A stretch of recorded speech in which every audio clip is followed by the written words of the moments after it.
ang inyong mga idinadalangin. At ipagdasal din po natin ngayon pong simbang gabi na ito sa pagtatapos na sana mas maging magaan ang darating na bagong taon 2025.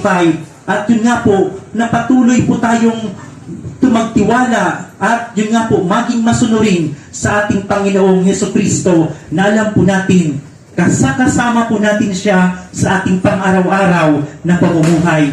At sana po maging maligaya yung Pasko po natin na darating.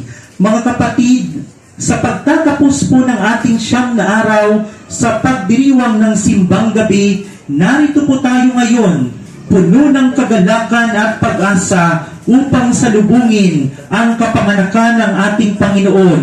Ang Ebanghelyo po ngayon mula kay San Lucas ay nagbibigay po sa atin ng isang malakas na mensahe ng pag-asa at paglaya na nagmumula po sa bibig ni Zacarias.